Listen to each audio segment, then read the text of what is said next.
The paper was stamped in red, 4 letters, 1 word, declassified. Beneath it a date, January 14th, 2019. And beneath that a single line of text that had been locked inside a government filing cabinet for nearly 5 decades. Black Talon operational record, call sign Phantom, confirmed engagement, distance 847 meters. Conditions hostile terrain, no wind gauge, no spotter. Outcome mission success, identity of shooter, classified eyes only. That file sat in a basement office at the Pentagon for 48 years. No ceremony, no announcement, no name attached to any public record.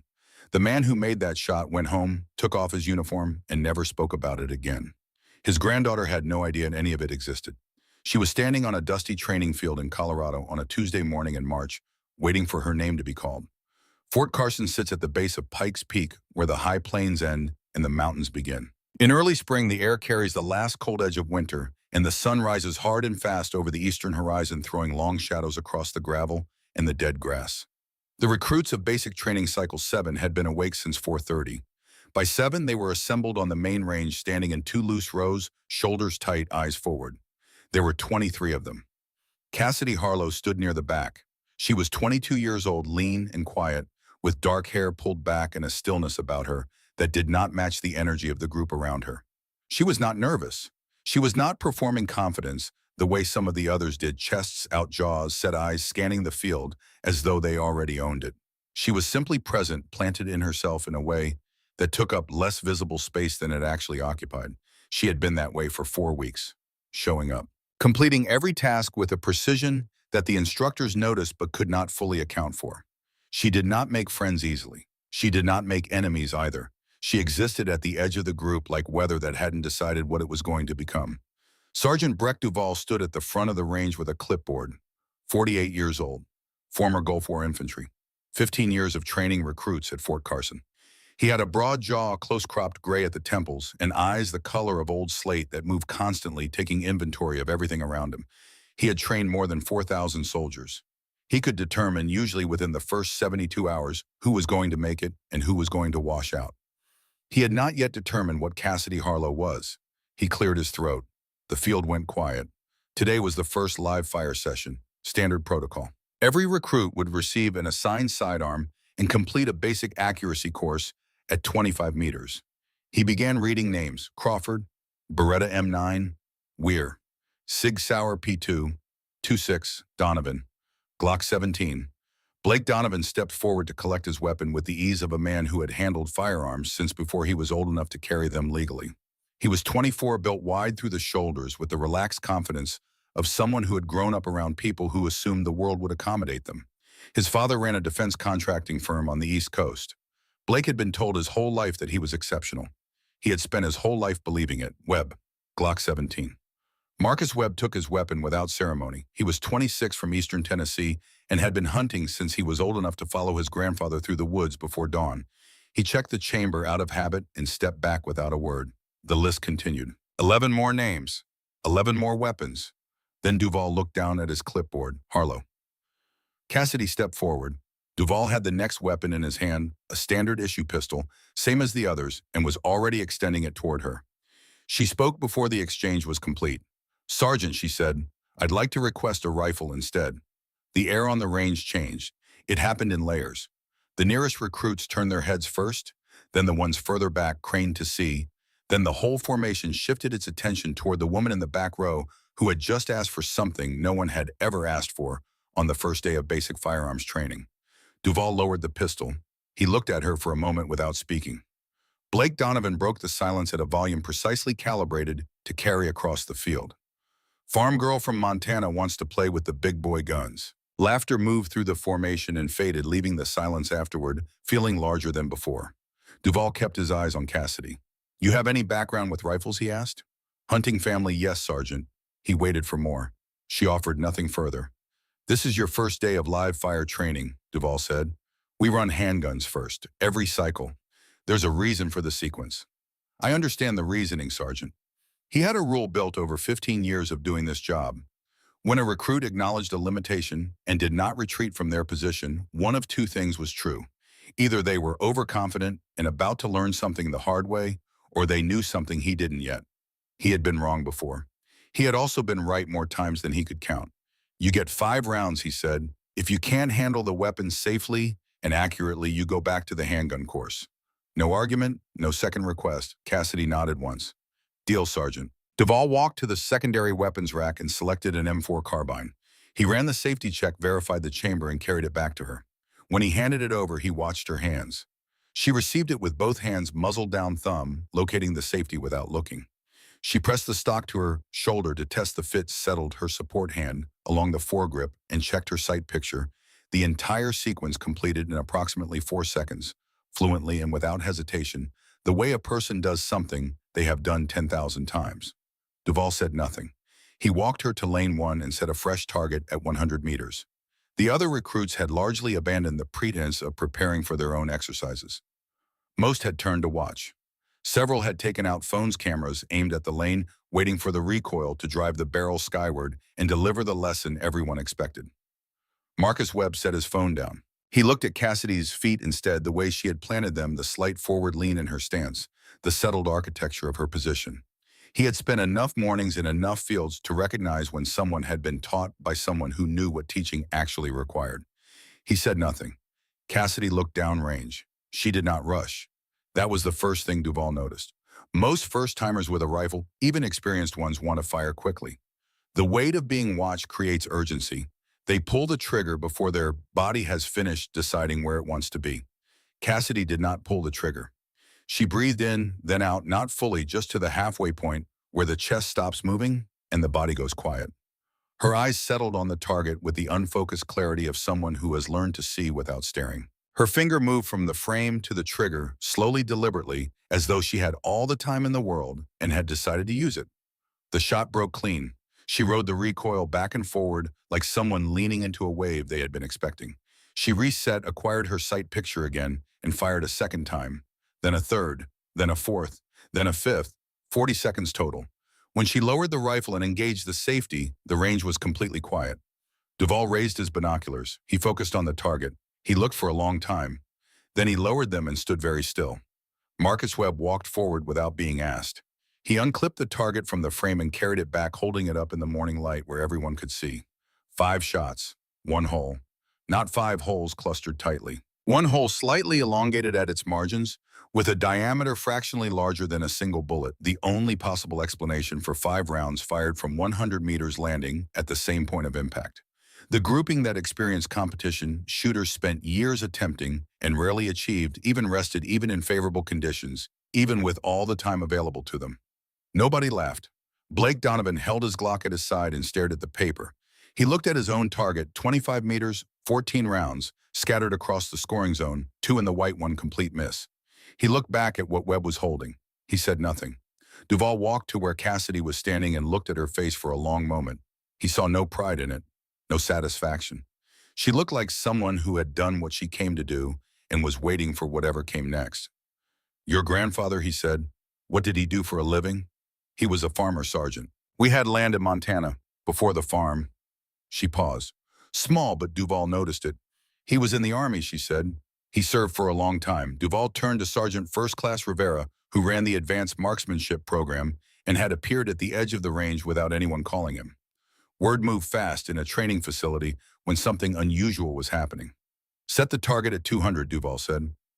Rivera looked at him. That's not scheduled, Breck. I know. Set it anyway. At 200 meters, the physics change. Bullet drop becomes a variable that requires anticipation. Wind, barely perceptible at close range, asserts itself. The margin for error compresses.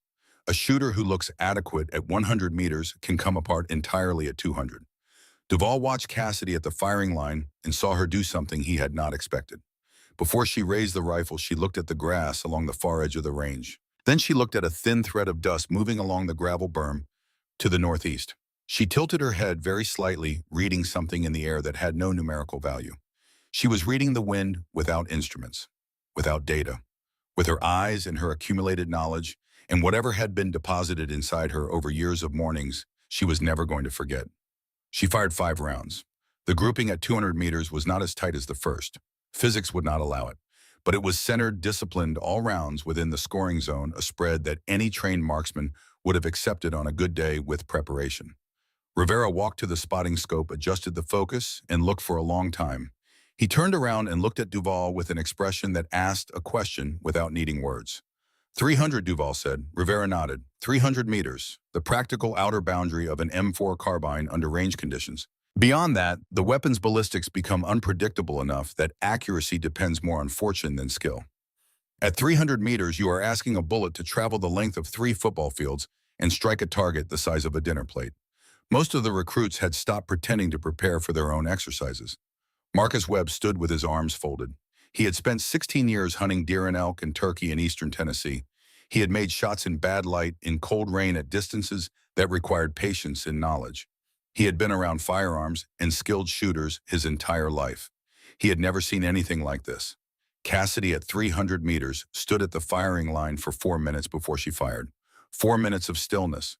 4 minutes of reading, adjusting, waiting. Not the stillness of paralysis, the stillness of someone who has learned that the solution arrives when you stop trying to force it. 5 shots. When the target came back, every round had landed within a handspan of center. The flag at the facility's entrance was the only sound on the range. Canvas moving in the wind. Sergeant Martinez, who ran advanced marksmanship, had arrived at the range during the 300-meter exercise. No one had called him. Word had moved through a look, a gesture, someone leaning into an office doorway and saying 2 words worth saying. He studied the return target the way a craftsman examines another craftsman's work. Not with envy, with a quiet recognition that expresses itself as silence. Harlow, he said, looking at the roster card in his hand. How long have you been shooting? Since I was 8, Sergeant. Daily practice, nearly, sir, until I left for college. He looked at the target again, then at Duval. They had been doing this long enough to communicate without needing language. What passed between them in that moment was simple. This level of skill does not emerge from a farm in Montana without someone investing years of deliberate, sophisticated instruction. Someone who understood precision at a level that belonged to a very specific world. A world that most people never saw, and that most people who had seen it did not discuss. Captain Elliot Crane arrived at the range at 10:17. He was 56 years old with white hair that had come early and given him an authority he had learned to use. 28 years of service. 4 years at Fort Carson as a senior training officer overseeing program structure and performance standards across all cycles. He was good at his job. He was also carrying something that had nothing to do with his job, something he had been carrying for a long time, the way a man carries a stone in his chest that he has decided to live around rather than remove. He walked onto the range with measured pace, projecting calm over whatever his mind was doing beneath it. He looked at the targets. He looked at Cassidy. He asked for her file, which Duval provided. He read through it with a face that showed nothing. When he reached the line listing her home state and next of kin information, his hand stopped moving. Not dramatically, a half-second stillness, the kind that only registers if you are paying close attention. Duval was paying close attention. Crane returned the file and began asking questions in the tone of routine inquiry. Where she was from, her background, her grandfather's name. Roland Harlow, Cassidy said. He had land outside Billings. Crane nodded as though this were an ordinary answer to an ordinary question. And before the farm, he was in the Army, sir. He didn't talk about his service much. He said he served for a long time and that was enough. Crane studied her face for a moment, not the look of a man assessing a recruit, but something older than that, something that had been waiting in him for a long time and had just been handed an unexpected occasion to surface. He asked 2 more questions, received 2 unremarkable answers, and told Cassidy to continue with her schedule. He walked off the range without looking back. General Audra Finch's vehicle arrived at the main training facility at 11:45 without prior notice. She was 58 years old with posture that announced rank before the insignia confirmed it. 32 years of service across 3 continents. For the past 10 years alongside her operational responsibilities, she had been doing something that few officers at her level did with their private time research.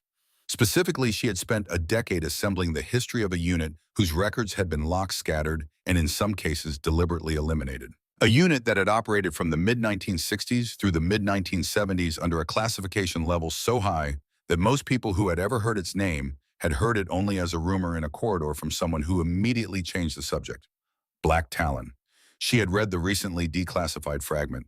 She had noted the call sign. She had cross-referenced it against the partial personnel data that survived, and she had followed that thread until it led her here to a training report filed that morning by a Sergeant Breck Duval at Fort Carson describing an anomalous performance by a 22-year-old recruit named Cassidy Harlow.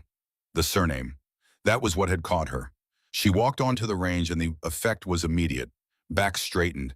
The ambient noise of the facility gathered itself into attention. General on deck. Finch waved it off. Carry on.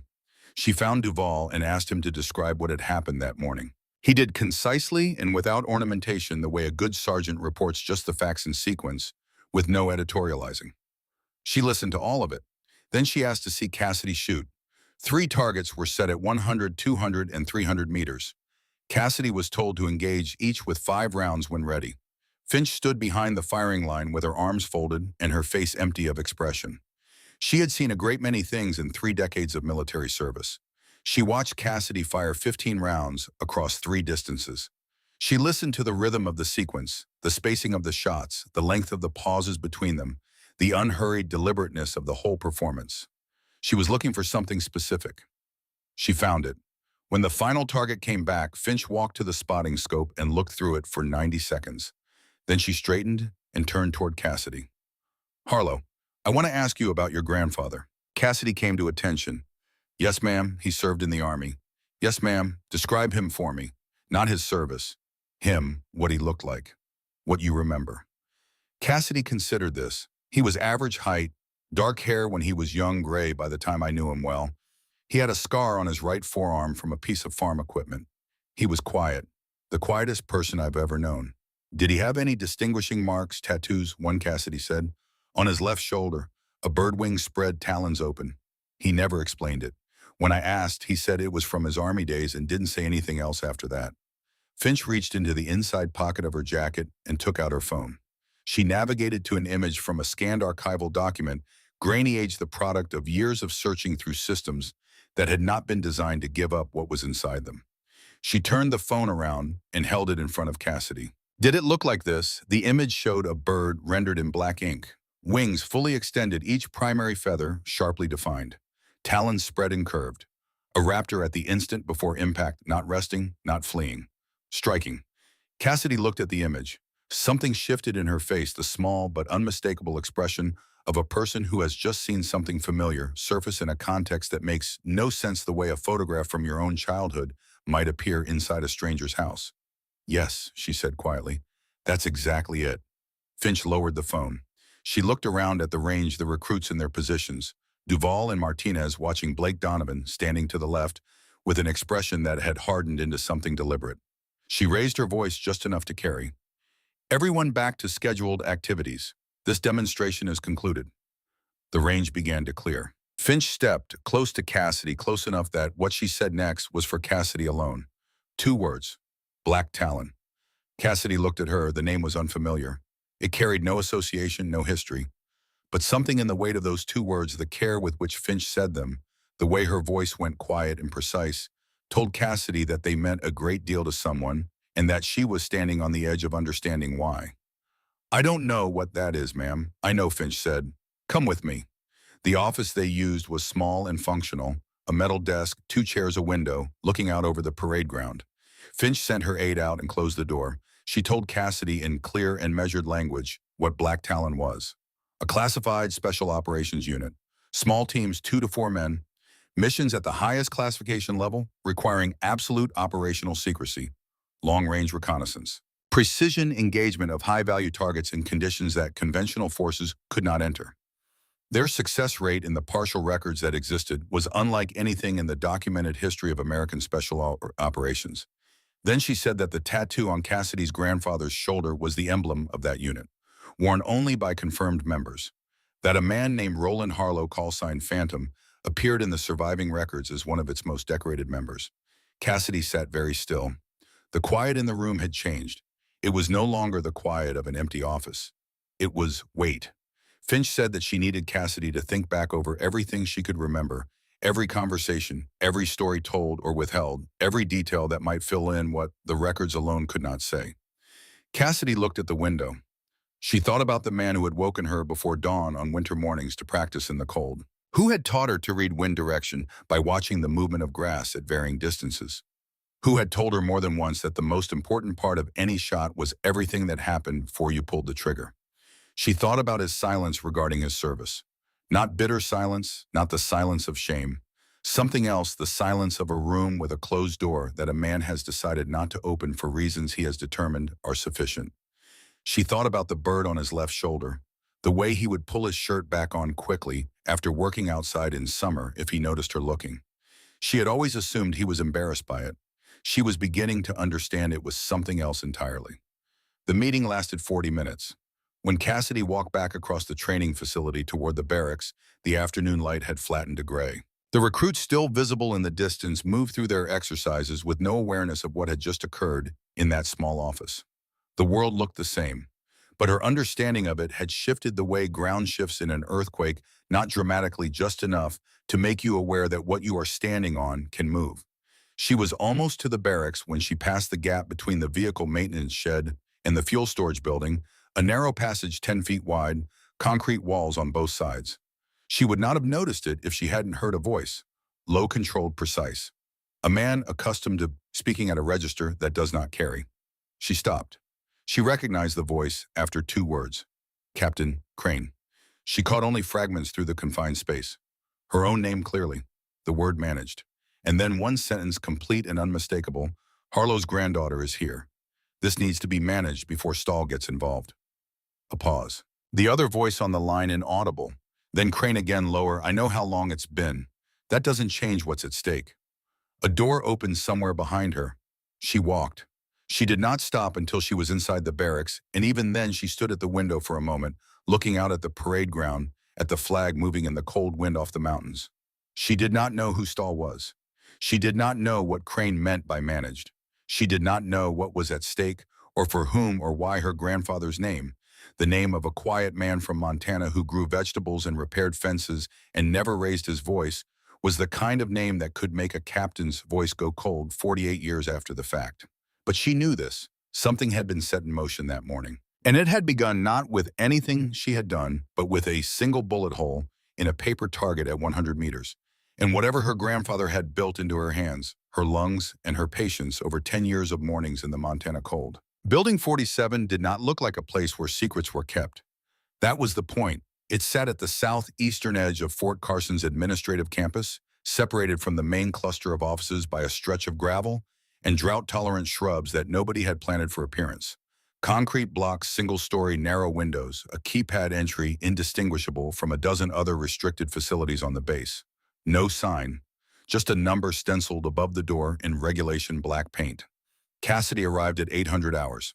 A guard checked her identification and directed her up a flight of stairs to a conference room on the 2nd floor. The room held a rectangular table, 4 chairs, a wall-mounted screen, and 2 people. General Finch was standing near the window.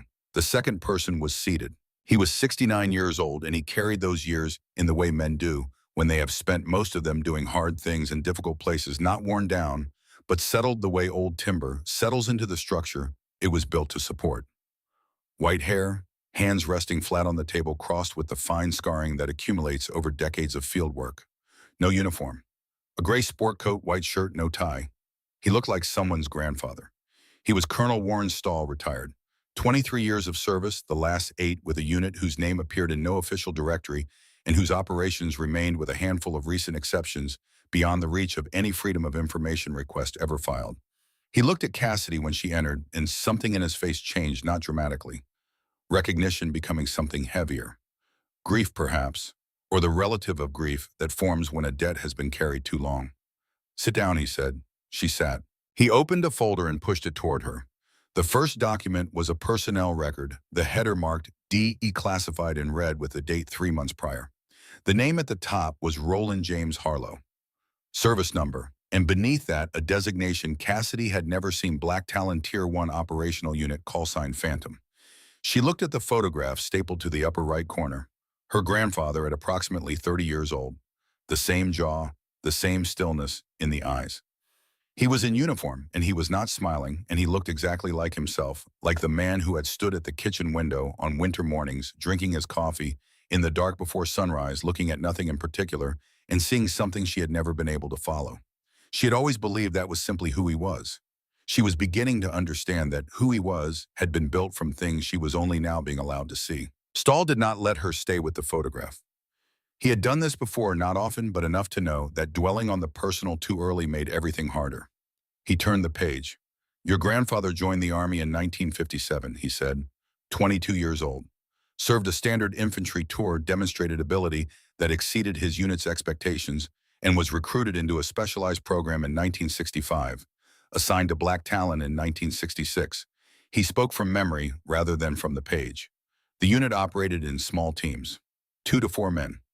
Missions classified at the highest level, not from shame, but because operational secrecy was the condition for the work to function at all. If a team's presence was confirmed, the mission was already failed. They went in without support structures, without extraction guarantees. They worked alone in the field for as long as the mission required, and they got out or they didn't. Cassidy listened without speaking. Your grandfather was the finest long-range shooter I have personally known, Stahl continued, and I have known a great many. He had what I can only describe as a physical understanding of the relationship between a projectile and its environment. He didn't calculate it, he felt it. Wind elevation, temperature, distance. He read all of it simultaneously the way a trained musician reads a full score. He paused. In November of 1971, he said your grandfather's team was assigned a mission. The unit commander assessed at 40% probability of success. 4 men, deep into hostile territory without air support or communication backup. The target was a coordinator responsible for a series of strikes that had resulted in significant American casualties. He slid a map across the table. Old hand-drawn pencil notations faded to the color of old grass. The target was here, he said, placing one finger on a marked position.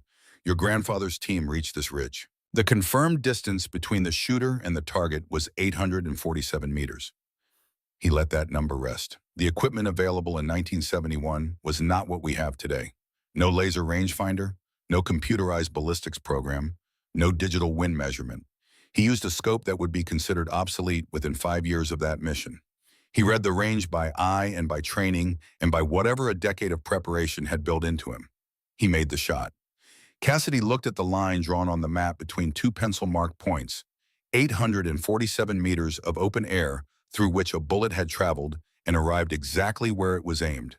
She thought about 300 meters on the range that morning, about how long she had stood at the firing line, about her grandfather's voice calm and close, the voice she still heard on cold mornings in her right ear, breathe out halfway and wait for your body to stop moving. The body always stops if you give it time enough. She said nothing. After the shot, Stahl continued the team's position was compromised. They had to move. They were pursued by a force significantly larger than their own. 3 members reached a secondary extraction corridor. Your grandfather stayed behind. A pause. He stayed to cover them. For 3 days, he held a series of positions in terrain he had never operated in without resupply, with a finite number of rounds using the landscape and his own judgment to slow a pursuit force many times his size. On the 3rd day, his team reached safety. On the 4th day, he reached a tertiary extraction point, severely wounded, having survived on water collected from his environment. 2 months in a military hospital. He was recommended for the Medal of Honor. Stahl reached into the folder and produced a second document. Heavy, formal bearing the embossed seal. Cassidy recognized the eagle, the shield, the arrows, and the olive branch. The citation was classified, he said, awarded in a private ceremony attended by 4 people. Your grandfather received the medal, thanked the officers who presented it, and asked that no record of the ceremony be made public. He said he didn't want the attention. He meant it. Cassidy looked at the citation. Her grandfather's name in the formal language of official recognition language, cold and precise in the way official language always is when it attempts to describe something that was anything but. She thought about the man who had grown tomatoes behind the barn and listened to ball games on a radio older than she was, who had taught her to change a tire and split wood and read the weather by the color of the western sky, who had stood at the end of the shooting range he built himself and watched her fire until her shoulder ached and said every single time again. That man had held a position alone for 3 days so his team could live. She pressed her lips together. I was there, Cassidy Stahl said. I was the youngest member of that team, 21 years old. I would not have reached the extraction corridor without Roland's decision to stay behind. I have thought about that decision every day for 48 years. He folded his hands. I owe him a debt I have never been able to repay. This is the closest I have come to trying. He looked at her steadily across the table. General Finch has told me what happened on the range yesterday. I'm here to offer you something. The Special Operations Sniper Program. 2 years, a 90% washout rate, And that figure is not an exaggeration. But you carry a foundation that most candidates spend those 2 years trying to build from the ground up. He looked at her steadily. Your grandfather gave you that foundation. Whether he intended to prepare you for this specifically, I cannot say with certainty. I suspect he had his reasons. He always did. Cassidy looked at the citation on the table, at her grandfather's name in formal print. She thought about the bird on his shoulder and the 2 words spoken in a near whisper at the edge of a training range. Yes, she said. I'll go, Stahl nodded. Report to the transfer office this afternoon. You'll be at the Colorado facility by 1800. He stood and Cassidy stood with him, and they shook hands across the table, the handshake of two people who have just agreed to something that matters. His grip was dry and steady, the grip of a man with nothing left to prove. At the door, she stopped. He was looking at the folder still on the table. Not reading it, just looking at it. He was a good man, Stahl said. The best I knew. Whatever you're about to learn will be difficult. Some of it hard to hear, but none of it changes what he was. She nodded. She left. She would understand what he meant by that before long. The training facility west of Colorado Springs occupied a compound of low modern buildings set into high-altitude pine forest. The air at 8,000 feet carried cold resin and thinness, and the light through the trees in the morning hours came in at an angle that made the ground look silver. The altitude was not incidental to the location. It was the first test. Cassidy arrived in the early evening and was shown to a dormitory room. 2 narrow beds, 2 metal lockers, a window facing the northern tree line. The other bed's owner had arranged her belongings with a precision that described her personality before a word was spoken. That person arrived 20 minutes later. Tessa Morrow was 24 with a runner's build and a direct, unsentimental way of looking at people that was not unfriendly, simply honest. 6 months in the program. She shook Cassidy's hand and sat back on her bed and said without preamble, the first month is the worst. After that, it's just hard. Then she said, your name is Harlow. Yes, Roland Harlow was your grandfather. Cassidy looked at her. My father grew up knowing about Black Talon. Tessa said because his father served in it. A different team, same unit. He didn't speak much about specifics. The unit operated with a compartmentalized knowledge, each team knowing only what was necessary. But he knew the call sign Phantom. He said everyone in the unit knew it. It was the kind of name that meant something, even among men who went out of their way not to be impressed by anything. What did he say about him, Cassidy asked. That he was the best, Tessa said, and that he was the kind of man who didn't need anyone to know it. Outside wind moved through the upper branches of the pine trees in a sound like distant water. The letter arrived on the 4th morning. It came through the base mail system, routed from the administrative office at Fort Carson, a plain white envelope with Cassidy's name written by hand. She recognized the handwriting before she consciously understood that she recognized it. The letter slightly forward-leaning, the H in Harlow with its characteristic long second leg, her grandfather's hand. She sat on her bed and held the envelope before opening it. Inside were 3 folded pages. The letter was dated September 2013, 2 years before Roland Harlow died when Cassidy was 16. She read it once quickly, the way you read something when your hands are not quite steady, and then she read it again slowly. He had known. Not the specific details. He could not have known which morning, which range, which general would appear. But he had known the shape of what would happen. He understood how certain records stay buried until they no longer can. How certain names carry weight that outlasts the men who carry them. How the past surfaces when it is ready, and not a moment before. He had written the letter for that moment. The first 2 pages were instruction, a detailed description of reading crosswind at distances beyond 500 meters using natural indicators alone, grass lean, dust, drift, smoke rise, the movement of water, if any was visible. Step by step in the precise and patient language he had always used when teaching her something that mattered. Practical, careful, entirely like him. The last half of the 3rd page was different. She read it a 3rd time. He wrote, there will be people who try to tell you that what I did, what I was, is something to be explained away or hidden. They are carrying old pain and looking for somewhere to put it down. That is not your burden to carry for them. He wrote, Phantom was not a name I chose. It was a name I earned by doing necessary work in a way that left no trace. I was proud of that. I remain proud of it. But pride is a quiet thing. It does not require an audience. He wrote, I taught you to shoot because you had the capacity for it. I taught you patience and stillness and how to wait for the right moment because those things matter everywhere, not only at the end of a rifle. If what I gave you has brought you somewhere important, I am glad. If it has brought you somewhere difficult, I am equally glad. Those two places are usually the same place. The last line read, "Be better than I was," not at the shooting, at everything else.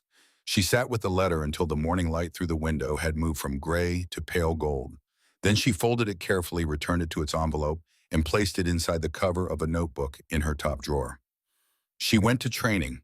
Blake Donovan arrived at the facility at the end of the second week. He had transferred through administrative channels that most recruits did not have access to, a lateral reassignment process quickly and quietly, the kind that happens when a phone call reaches the right desk. His father's company held contracts with 3 separate defense agencies. These things were not unrelated. He was assigned to a different dormitory, but the same training rotation. He did not acknowledge Cassidy when they passed the first morning. That was fine. What was not fine, what she noted and filed without yet having an explanation for, was the quality of his hostility when it did emerge. It was not the ordinary friction of a competitive man towards someone who had bested him on a training field. That variety was transparent and burned itself out. This was more specific. It had the texture of something decided before he arrived. 3 weeks and Cassidy failed her first major evaluation. The assessment was called Decision Under Pressure. A simulated field scenario with incomplete information, a tightening time constraint, 2 competing objectives and variables introduced at intervals designed to systematically invalidate whatever plan the candidate had built. The purpose was not to see whether the candidate made the correct decision. The purpose was to see whether the candidate could make any decision at all when everything familiar stopped being true. Cassidy froze. Not physically she moved, she spoke, she engaged with the scenario. But the decisions she made were not her own.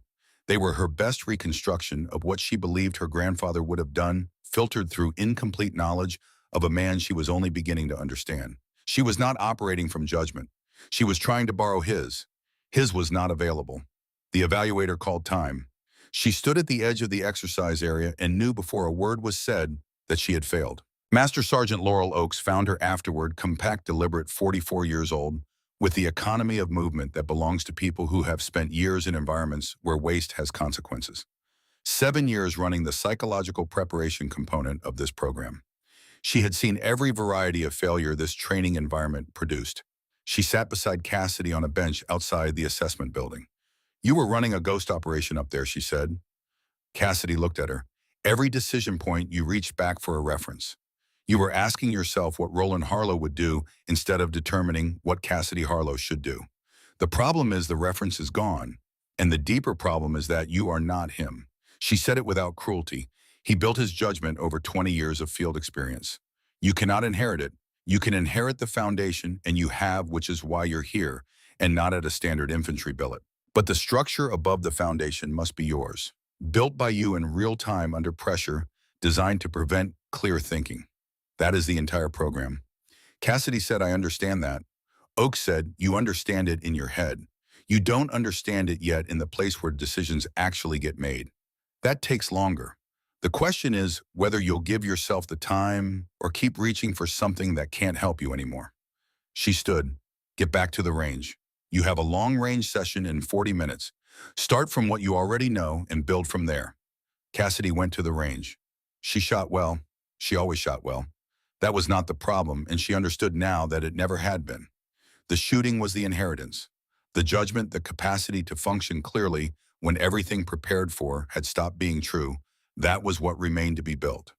She started building it. The story Tessa told came in pieces across 4 evenings in the dormitory in the space between lights out and sleep. Tessa's grandfather had not spoken directly about the incident. He had spoken around it the way men of that generation spoke around things that cost too much references, without context, names, without explanation, a particular way of going still when certain years came up. Tessa's father had spent his adult life assembling the fragments. The incident was in 1973, a joint operation. 2 black Talon teams coordinating for the first time in the unit's history, an unusual configuration required by an unusually scaled objective. The mission demanded equipment the teams had not used before, sourced through a procurement channel established 18 months earlier. The contract had been awarded to a supplier called Donovan Armaments. The equipment failed. 2 members of the second team died as a direct result, not in combat from equipment failure, at the moment when the equipment's function was the difference between living and not. The investigation that followed was conducted under the same classification level as the unit itself. The conclusions were never published, never reviewed externally, never subject to the ordinary processes of accountability that applied to any other military incident. The finding attributed the failure to operational error on the part of the team. Black Talon was blamed. Donovan Armaments was not. Tessa said this flatly, the flatness of a person who has lived with an injustice long enough to stop expecting it to feel different than it does. Roland Harlow knew the truth, she said. He had examined the failed equipment himself. He understood exactly what had caused the failure and was prepared to say so publicly. He chose not to. Cassidy looked at her. Why? Tessa was quiet. Because Warren Stahl was the procurement officer who signed for the Donovan contract. He was 21 years old and new to the role. He had followed procedure correctly. The failure was in the equipment, not the process, but the paperwork carried his name. A full investigation following the evidence where it actually led would have ended Stahl's career and likely resulted in charges that would have defined the rest of his life. Another pause. Your grandfather decided that losing Stahl, the one member of that team who had come home with his judgment and his capacity intact, the one person positioned to do something of genuine value with his remaining years, was a worse outcome than letting the official record stand as written. He protected Stahl, Cassidy said, with 50 years of silence. Yes. She thought about the letter in her drawer. The last line, be better than I was, not at the shooting, at everything else. She understood now what he had been confessing. And Crane, she said, his brother. Tessa nodded. His older brother was one of the two men who died in 1973. Crane had grown up with the official record as his truth. He had spent his career carrying that truth quietly and privately, and with an intensity that had given it the permanence of bone. He had built his grief around the name Phantom, around Roland Harlow. And when Roland's granddaughter walked onto a training range and made herself impossible to ignore, the grief, and whatever it had become over 50 years, had found a new direction. Cassidy lay back on her bed and looked at the ceiling in the dark. She thought about what her grandfather had chosen and why, and whether she would have chosen differently. She found she could not answer that with any honesty. She was not 40 years old with the weight of a team's survival in her hands. She was 22, and she was here, and the choice had already been made by someone who no longer could speak for it. What she knew was this: he had carried it. He had never asked anyone to understand it or commend him for it, or carry any portion of it alongside him. He had simply continued to be the person he had decided to be. She thought she understood for the first time what the black bird with the open talons had actually meant. Not aggression, not power. Something more precise, the willingness to strike when striking was necessary, and the willingness afterward to be still. To let the moment pass without requiring anything back from it. Precision, then silence. That was the emblem. That was the man. The 72-hour survival evaluation began on a Thursday morning in late October. 2 candidates. Designated insertion point, minimal equipment, a topographic map, a compass, a list of objectives to complete before reaching extraction. Food provisions calibrated to discomfort. Communication restricted to a single emergency transponder whose activation constituted automatic failure. Cassidy's partner was a candidate named Durfield Steady, experienced 3 years as a combat medic before the program. His fieldcraft was clean and his communication was clear. They completed the first 2 objectives ahead of schedule. On the second morning, Cassidy opened her map case. She read through the topography, carefully cross-referencing against the terrain around her. The map was wrong. Not obviously wrong, not so wrong that a cursory check would reveal it. Wrong in the precise, careful way that something is wrong when someone who knows what they are doing has altered it with intent. A trail marker transposed.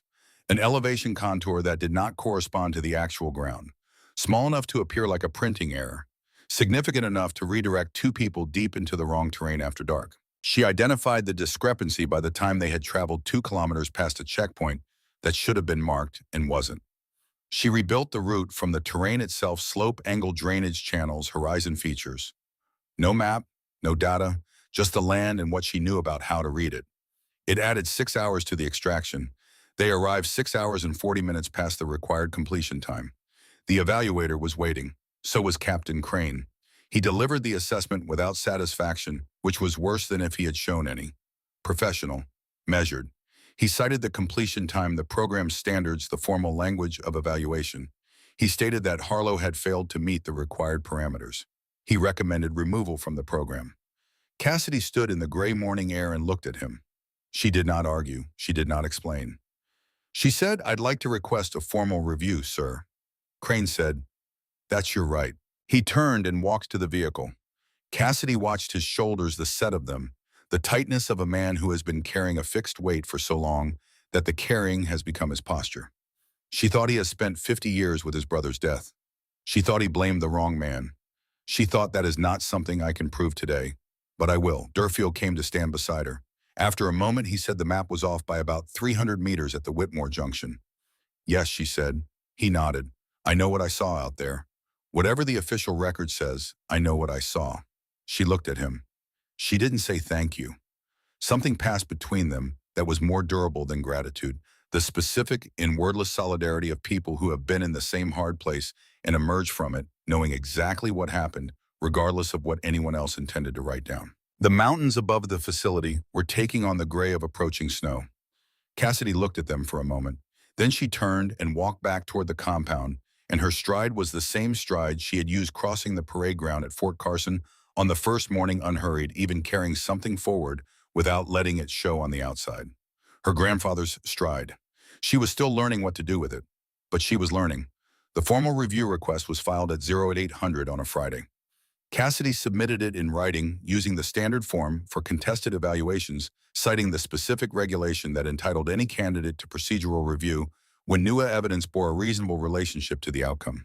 She described the altered map clearly, the transposed trail marker, the elevation discrepancy at the Whitmore Junction, the systematic nature of the errors, the terrain recalculation she had performed without navigational support. She signed it. She submitted it. She went to the range and spent 90 minutes practicing.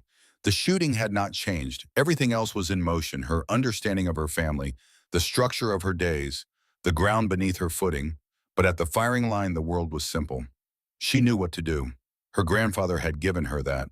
No one could take it back. Over the weekend, two things happened. Warren Stahl drove from Virginia to Colorado with a box in the back of his car.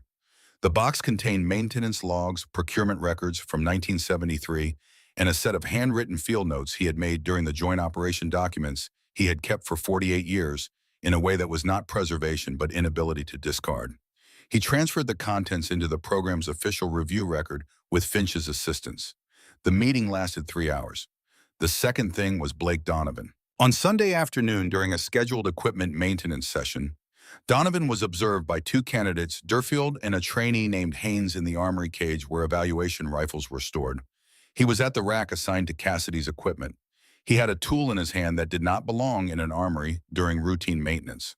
Durfield took out his phone. He recorded for 40 seconds. Then he walked to the duty sergeant's office, placed the phone on the desk and said, "You need to watch this." Donovan was removed from training activities that evening, pending formal investigation under the Uniform Code of Military Justice. The charge was interference with government property.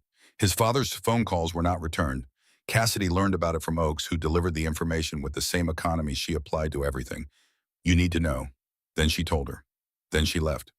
Cassidy sat for a time in the empty assessment room. She thought about the altered map and the sabotaged rifle and the phone call overheard between two concrete walls. She thought about a plan running long enough to become reflex, the way protection and aggression become indistinguishable when maintained across decades. Blake Donovan had likely not known the full shape of what his family was protecting. He had been aimed, not informed. That made it worse in a way. She thought about her grandfather's letter, the line about old Payne looking for somewhere to go. She sat with that until the room went dark. Then she went to dinner. On Saturday evening, Warren Stahl knocked on the door of Captain Crane's quarters. Crane opened the door and let him in without speaking. He had been expecting something, though not necessarily this. Stahl set the box on the table. He did not sit down. He placed the documents in front of Crane one by one: maintenance logs, procurement records, field notes, the chain of decisions that had led from a supplier's contract to 2 men's deaths to 5 decades of misdirected grief. He said nothing while he did it. He let the documents speak. Crane read for 2 hours. Stahl sat across the table and waited. When Crane set the last page down, he did not look up immediately. He looked at his hands on the table. The hands of a man who has just seen the foundation of something he built his life around turn out to be constructed from material that was never what it claimed to be. He said, "How long have you known?" "Since the beginning," Stahl said. Crane looked at him. He said in Harlow. "From the day it happened," Stahl said. The room held silence. Crane said, "Why didn't he?" He stopped himself. He already knew why. The answer was sitting in the room with him in the procurement records bearing Stahl's signature in the youth of the man across the table at that time in the arithmetic of a decision made under pressure that Roland Harlow had carried forward without complaint or credit for 48 years. Crane sat with it until the room went dark. He did not sleep. In the morning, he called his attorney and then General Finch's office. The review hearing convened in Building 47 at 900 hours on Monday. The room was the same room where Cassidy had first looked at her grandfather's service photograph, but the configuration had changed.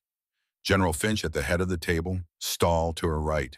Captain Crane across from Cassidy upright and controlled, carrying his interior weight with composure that had cost him considerably. Finch stated the purpose, summarized the contested evaluation, noted the existence of new evidence. She said the conclusion would be binding. She looked at Crane. "Captain, do you have anything to add to your filed assessment?" Crane said. "Yes, ma'am." He was quiet for a moment. His hands were flat on the table in front of him. "The map used in the Harlow-Durfield evaluation was modified," he said. "The modifications were deliberate and systematic. They were designed to produce a result that would justify removal from the program." Finch said nothing. The room held the sentence. "I authorized the modification," Crane said. He continued without pause, as though having started, he needed to complete it before the impulse failed. "I maintained contact with members of the Donovan family for the past 14 months. The relationship began as a professional one. It became something else. I was provided with information about the Harlow candidate's enrollment. I was encouraged to ensure her progression was unsuccessful." He looked at his hands on the table. "I allowed myself to be encouraged," he said, "because I carried my own reasons for wanting that outcome." He looked up. "I believed for 50 years that members of Black Talon were responsible for the death of my brother. The official records supported that belief. I built a considerable portion of my professional life around it. When an opportunity arose to act on it indirectly through a candidate who bore the name, I took it." He paused. "The documents Colonel Stahl has submitted change what I understand to be true about the 1973 incident. The failure that killed my brother was an equipment failure. The equipment came through a Donovan contract. The finding attributing the failure to operational error was incorrect. There is strong and consistent evidence that the incorrect finding was engineered by the Donovan family's legal representation at the time." He looked directly at Cassidy across the table for the first time in the hearing. "Roland Harlow knew the truth of it," he said. "He chose silence. For most of my life, I did not know why. I understand why now." He stopped. "That is all I have to add." Cassidy looked at him across the table. She had imagined a version of this moment, not with precise detail, but in the general way you imagine the moment when something hidden finally becomes visible, when a long injustice achieves the shape of a specific and nameable thing. She had expected it to feel clarifying, decisive. It felt like looking at a man who had spent 50 years navigating by a broken compass. She thought about him carrying his brother's death through decades of service. Through every morning he put on his uniform in rooms where no one knew what he was carrying. She thought about that loneliness, the particular and unshared weight of grieving in the wrong direction for half a century. She did not forgive him in that room on that morning. Forgiveness was a different and longer process, and it was not required of her here. But something moved in her chest that was neither anger nor pity, nor entirely separate from either. She looked at General Finch. Finch closed her notepad. "The evaluation outcome is overturned," she said. "Candidate Harlow remains in the program in full standing. Captain Crane, you are relieved of your duties pending a full investigation. I strongly recommend your cooperation with that process." She paused. "This hearing is concluded." Crane stood. He had brought nothing to the table, so he gathered nothing. At the door, he stopped and turned back. He did not look at Finch. He did not look at Stahl. He looked at Cassidy. "Your grandfather," he said, "was a better man than I gave him credit for a very long time." He left. The door closed without sound. The final assessment of the program's second year arrived without announcement on a Thursday morning in late November. The lack of warning was standard. Candidates knew a terminal assessment was coming. Not knowing when was itself part of what was being evaluated, the ability to perform without the psychological preparation of a scheduled event was precisely what the program had spent 2 years building. At 5:40 in the morning, Oakes knocked on the dormitory door. "Range, 20 minutes. Bring your kit." The snow had come down overnight, and the range at dawn was white and unmarked, the kind of clean that exists only before footsteps. The range lights cut pale circles in the gray dark. Instructors stood along the line. General Finch was present. Warren Stahl stood slightly apart from the group, hands in the pockets of his coat. His face turned toward the tree line. The target was at 600 meters. Terminal assessment. 5 rounds. No data card. No support. 1 attempt. There was also, Oakes informed her, an additional component requested by General Finch. A second target at an undisclosed distance revealed after the first sequence. 1 round. Range and conditions to be calculated from the firing line alone. Cassidy looked at Finch. Finch said nothing. Cassidy took her position. The 600-meter sequence. She settled into her stance. The snow beneath her front foot was compressed and firm. Beneath her rear foot, slightly softer, creating a small grade that she corrected by shifting her weight 2 degrees forward. She looked downrange. The air was cold and motionless. The snow had stopped falling within the past hour, and the light was changing in the east, the darkness thinning toward a color that was neither blue nor gray. The target at 600 meters was a dark shape against the pale field. She breathed in, breathed out halfway, pulled the trigger. The shot broke and she reset and knew immediately she had pulled it. Not a dramatic error, a quarter inch of premature movement in the trigger finger, the kind that happens when the desire to perform overrides the deeper discipline that good shooting requires. The round struck the target. It was within the scoring zone. By the standards of most ranges, it was an acceptable shot. By the standards of this program, and by the standards she had inherited, it was wrong. She knew it. Oakes knew it. The instructors along the line knew it. Stahl, watching from behind her, knew it. She held still. The snow on the ground, the pale and growing light, the mountains showing their dark shapes through the thinning morning dark. She heard her grandfather's voice. Not the letter earlier than that. The range behind the barn, frost on the ground and her breath visible in the cold air. Borrow time from the target, not from yourself. She breathed again. She reset. She waited. She let her body find the actual stillness. Not the forced stillness of effort, but the arrived stillness that comes when you stop trying and simply stop. The body settling like sediment. The mind going quiet at the center. The second shot broke clean. So did the third. The fourth. The fifth. When the target came back, 4 of the 5 rounds had produced a grouping that any marksman would have kept. The first was outside a deviation that told the sequence's story plainly, 1 error caught, corrected, not repeated. Oakes made no comment. Stahl looked at the target for a long time. Then Finch stepped forward. She told Cassidy to look downrange. The second target had been placed while she completed the first sequence. It stood at the far end of the range at a distance she could not yet determine. Calculate your own range, Finch said. No assistance. Cassidy looked at the target. She read the compression of terrain features with distance, the relative dimensions of the frame against the landscape behind it. She looked at snow beginning to drift imperceptibly along the gravel berm to the northeast. She looked at the tree line at the facility's eastern edge and the slight lean of the upper branches in a wind that had not yet reached the range surface. She made 2 scope adjustments. Raised the rifle again. She waited. Stahl, standing behind her at the edge of the line, had not moved. This was the test inside the test, not the shot itself the 4 minutes before it.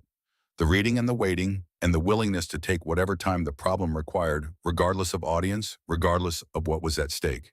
To refuse the urgency that watching generates. To trust the preparation over the pressure. Her grandfather at 847 meters. No rangefinder, no data. A mission's outcome, and 3 men's lives resting on a single decision made in a single moment. He had taken the time. She waited 4 minutes and 9 seconds. Then she fired. The round traveled across the snow-covered field in the cold morning air and struck the center of the target. Oakes walked to the spotting scope. She looked for a long moment. She straightened. 923 meters, she said. The range was silent. Stahl took 1 step forward. He stopped himself. He stood with his arms at his sides and his head slightly lowered, the posture of a man receiving something he has been carrying toward for a very long time and is not sure he has the right to hold. Finch spoke. Harlow, come with us. The room was Finch's personal office, bookshelves, a wooden desk, a window over the quad where the snow still lay undisturbed. Finch behind the desk, Stahl in the chair to the left, Cassidy across from them both. Finch placed a thin folder on the desk. Read the second page, she said. The document was handwritten. 3 pages, field conditions, language terse and precise. The handwriting was her grandfather's. She read it. Target acquisition confirmed. Conditions: partial cloud cover, intermittent wind from northwest, 14-degree elevation advantage. Equipment: M40 bolt action standard optics. Distance estimated and confirmed by terrain analysis at 1,047 meters. Result mission success. Notes. This engagement is not to be included in any official mission record. Authorization for this operation did not exist at the required congressional level. Inclusion in official documentation would expose the unit to review and potential dissolution. I am placing this record in private keeping. If it is ever found, it will explain itself. She read it twice. Stahl said he made that shot with the same equipment he used in 1971, 1,047 meters. No officially recognized long-range confirmed engagement at that distance by any American military shooter existed until many years later with modern equipment and full support systems. He paused. Your grandfather held that record for decades. He was the only person alive who knew it.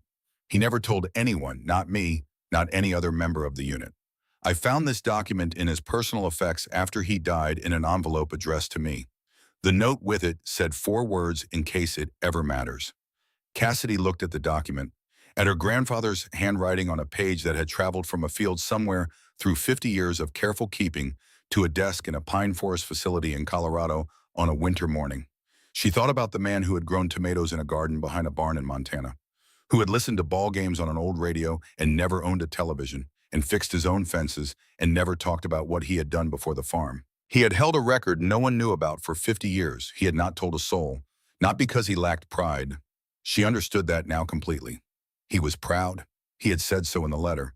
But the record was a byproduct of the mission, and the mission had been to bring it to completion and get the right people home alive. And once the mission was done, the record was no longer relevant to the purpose that had produced it. The shooting was never the point. That was what he had been teaching her, every morning on the range. Every hour of patience and stillness and precision. He had not been teaching her how to shoot. He had been teaching her what shooting was, for that capability without purpose is decoration. That precision without judgment is performance. That the greatest skill a person can have is knowing when to use what they carry and when to set it down. Be better than I was, not at the shooting, at everything else. She pressed the back of her hand against her mouth. Then she lowered it. What happens to the record now, she asked. It becomes part of Black Talon's permanent history, Finch said. Declassified. Roland Harlow will be publicly recognized. The full record, the medal, the 1971 mission, this engagement, the complete service history it made public to whatever extent classification allows. She paused. There will be a ceremony. The ceremony was held 11 days later in the base's formal assembly hall, flags along the walls, rows of chairs occupied by program personnel, senior officers, retired military, who had known Black Talon's name as a rumor in a corridor, and 2 historians who had spent years working alongside Finch on the declassification effort. Warren Stahl stood at the podium. He had worn the full-dress uniform he had not put on in years. The ribbons and insignia of a career that had begun when one president was in office and ended when the world looked entirely different. He looked like himself and like someone from a long time ago simultaneously, which was entirely accurate. He spoke for 9 minutes without notes. He did not name the places or the operations because most remained classified. He described the nature of the unit's work, the absolute operational silence it required, the months of preparation that served a single hour, the discipline of men who had chosen the hardest available version of service and never sought acknowledgement for the choosing.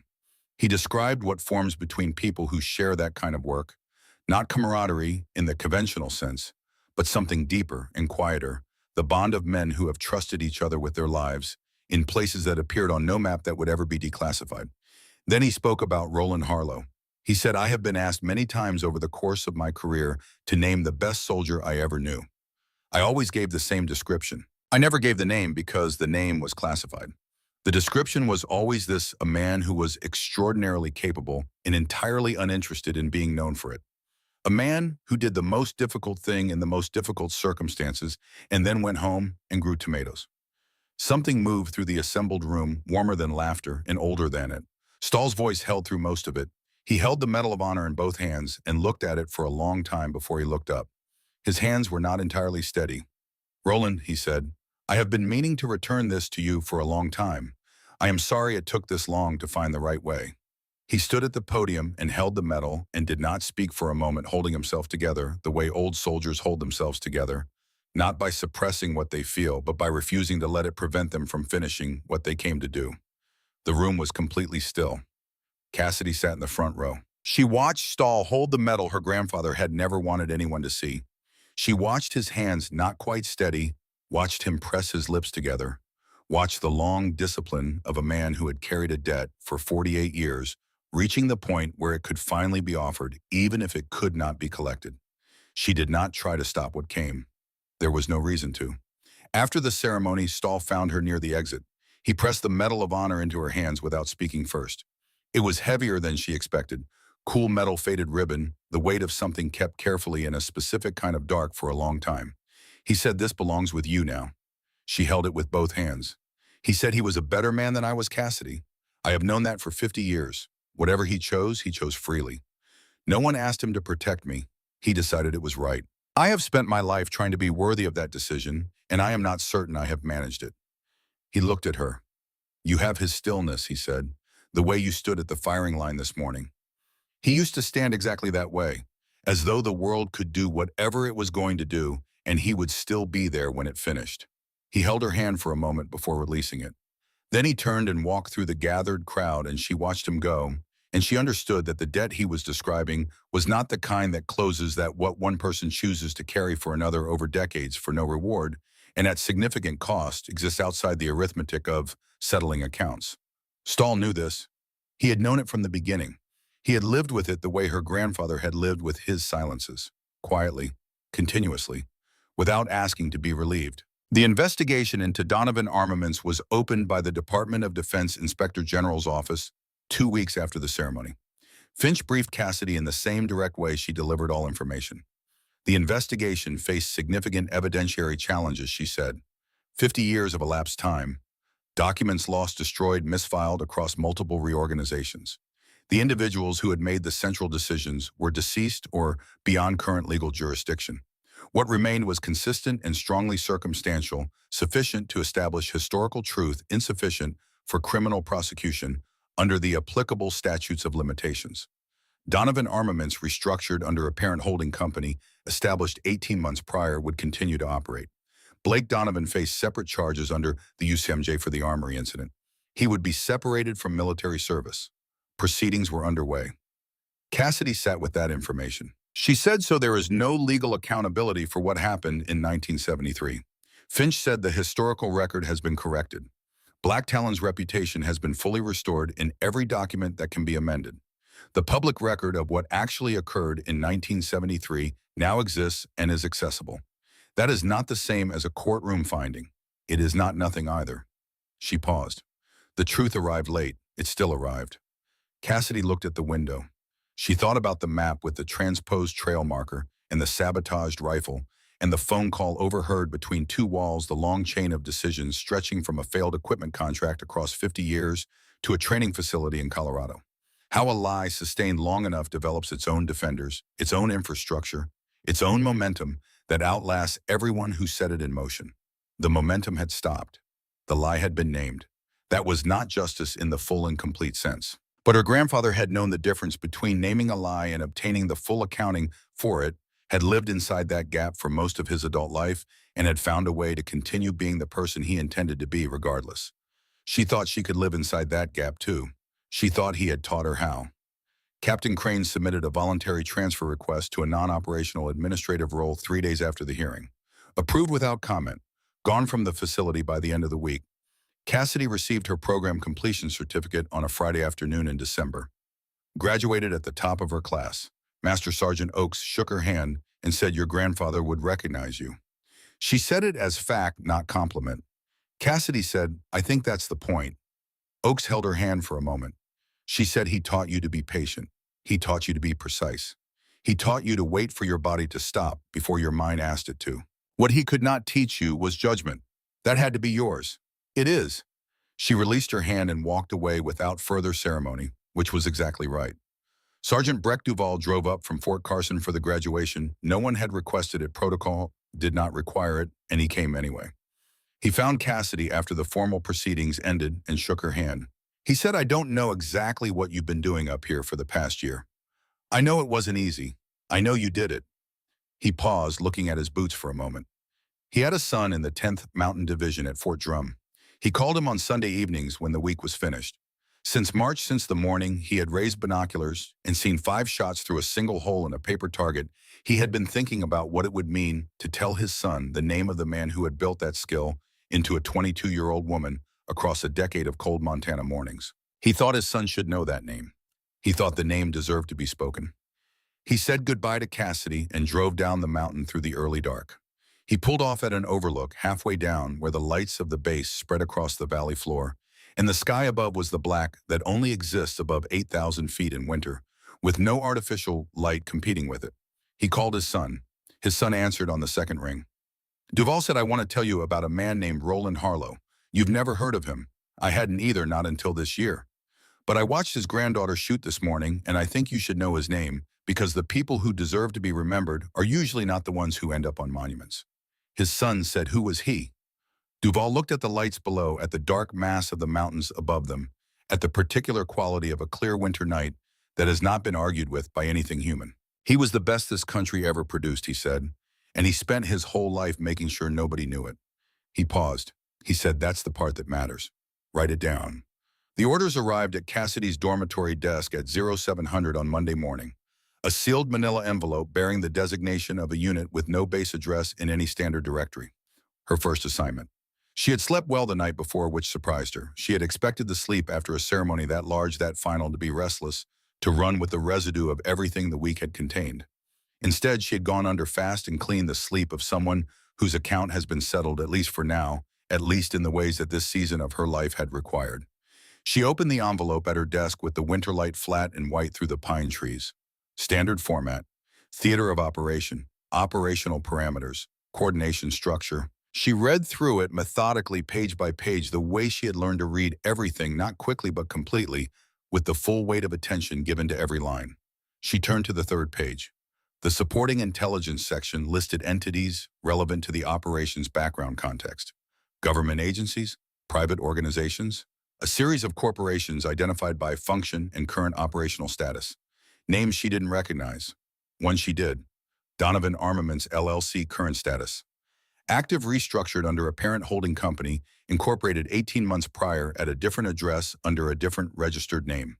Same principles, same ownership chain. The same machine in a new suit of clothing, moving through procurement channels that had no access to what the old records now said.